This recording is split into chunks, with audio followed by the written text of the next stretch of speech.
नमस्कार।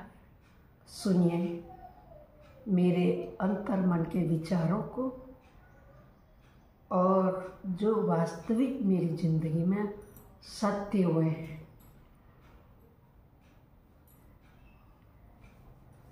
कैसे शब्दों पर ध्यान दीजिएगा।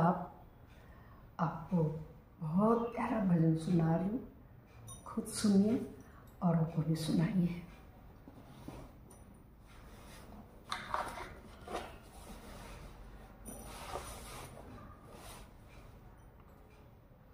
घर ही में मंदिर बनाऊंगी, तीर्थ बाहर नहीं जाऊंगी। घर ही में मंदिर बनाऊंगी, बाहर मैं तीर्थ करने जाऊंगी। घर ही में मंदिर बनाऊंगी, तीर्थ करने बाहर न जाऊंगी। घर ही में मंदिर बनाऊंगी, तीर्थ करने बाहर न जाऊंगी।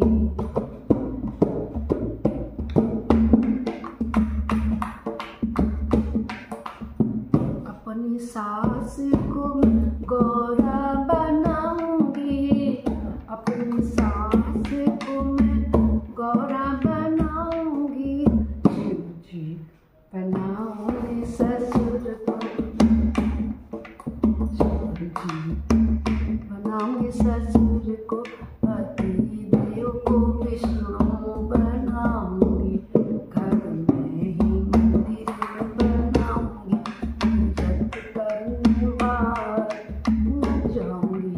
घर में ही मंदिर बनाऊंगी, तीर्थ करने बाहर न जाऊंगी।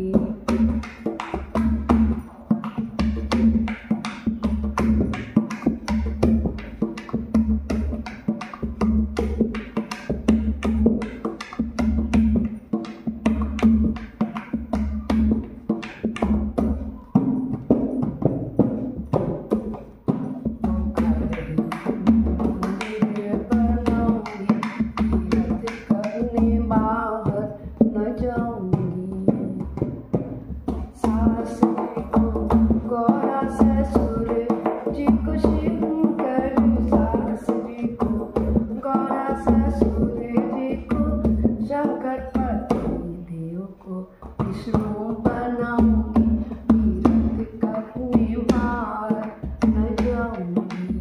घर ही में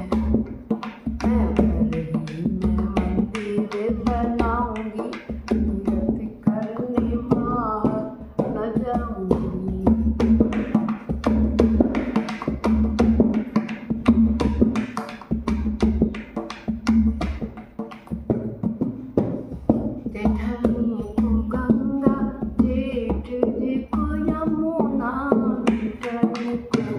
गंगा जेठ जी को यमुना, मैं नदी को तुलसी बनाऊंगी। बाहर नहीं जाऊंगी, मैं नदी को तुलसी बनाऊंगी।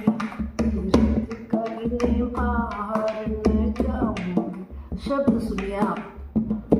जिस चीज़ के लिए हम लोग इधर उधर भागा करते हैं, अगर वही सब अपने घर में कल्पना करके उन्हीं को पूज लें तो वही हमारी सबसे बड़ा तीर्थ है। सास ससुर को माता पिता, जेठ जेठानी को बड़ा भाई बहन, ननद नंदोई को छोटे भाई बहन,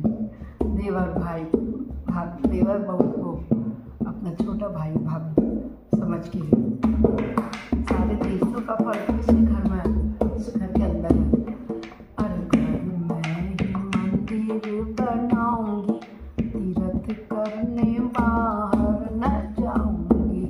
घर में ही मंदिर बनाऊंगी, तीर्थ करने बाहर न जाऊंगी।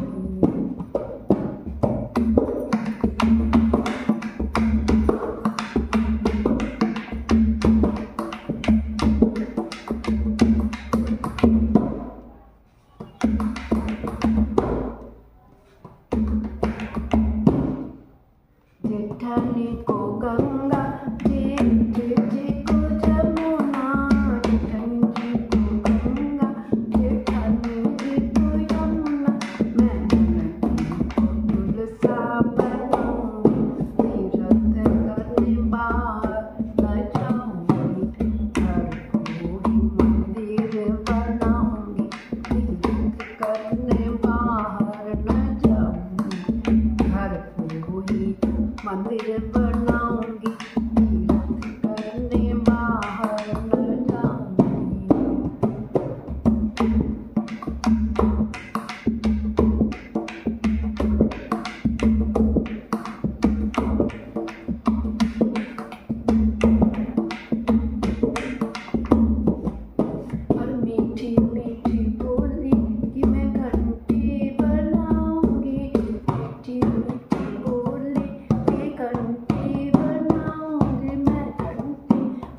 लगाऊंगी, तीर्थ करने बाहर न जाऊंगी। मैं घर को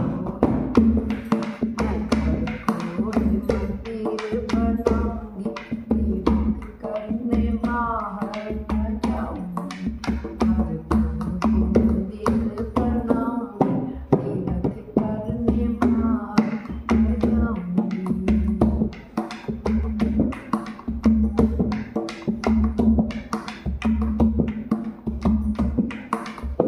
अपने ललन को मैं अब कुछ मानूंगी, अपने ललन को मैं अब कुछ बनाऊंगी, अपने ललन को मैं अब कुछ बनाऊंगी।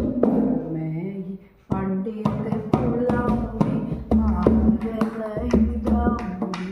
घर में ही मुनि जी बुलाऊंगी, तीर्थ करने बाहर न जाऊंगी।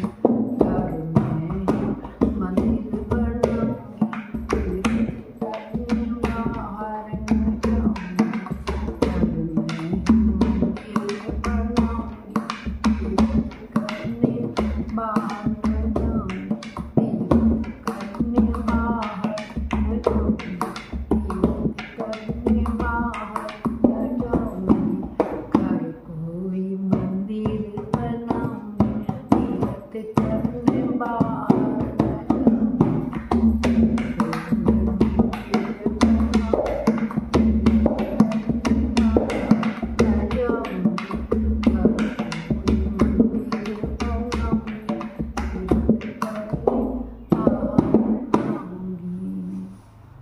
है ना। अच्छे विचार कैसे लगे आपका विचार?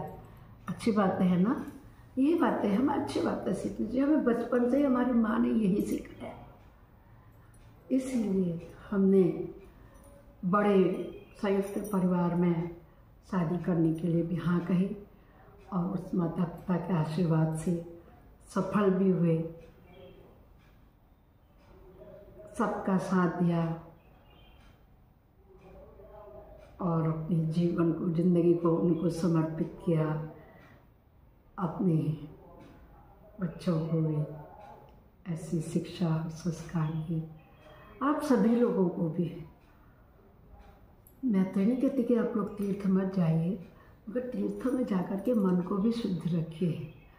सारे भारत भ्रमण कराते हैं, सारे तीर्थ कर लिए, 12 ज्योतिर्लिंग कर लिए, मन में वही कटु क्लेश और अपने परिवार वालों से तो बनी नहीं, दूसरों से क्या बनाएंगे, पास मोहल्ले पड़ोस से क्या बनाएंगे।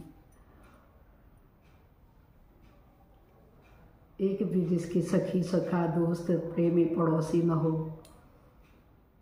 कहते हैं ना, मन मैला और तन को धोए। इस तन को धोने से कुछ नहीं होता है, इस तन की सुंदरता से कुछ नहीं होता, तो एक दिन ढल जाना है। इसलिए दोस्तों, भजन मेरा कैसा लगा, कहाँ से देख रहे हैं आप लोग, अवश्य कमेंट करके बताइएगा और थोड़ा भी इनके शब्दों पे मनन और विचार भी कीजिएगा। बहुत से लोग मैंने देखा है, आजकल लोग संयुक्त परिवार को टूटते हुए देखा है। संयुक्त परिवार में लोग रहना ही पसंद नहीं करते हैं, अकेले रहना पसंद करते हैं, अकेले घूमना खाना पीना रहना पसंद करते हैं।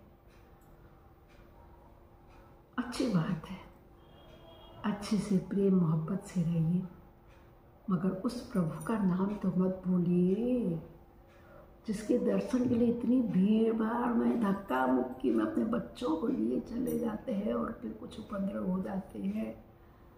इससे अच्छा अपने घर के मंदिर में दिया जलाइए, दीपक जलाइए, घर के माँ बाप की सेवा कीजिए।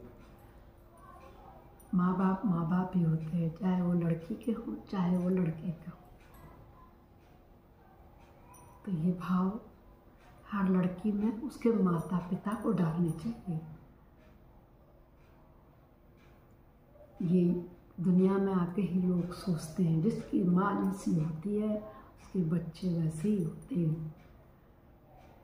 तो दोस्तों, अगर आपको भजन अच्छा लगा हो मेरा तो शेयर कीजिएगा अपनों के साथ, अपनी रिश्तेदारी, पड़ोस और दोस्तों के साथ।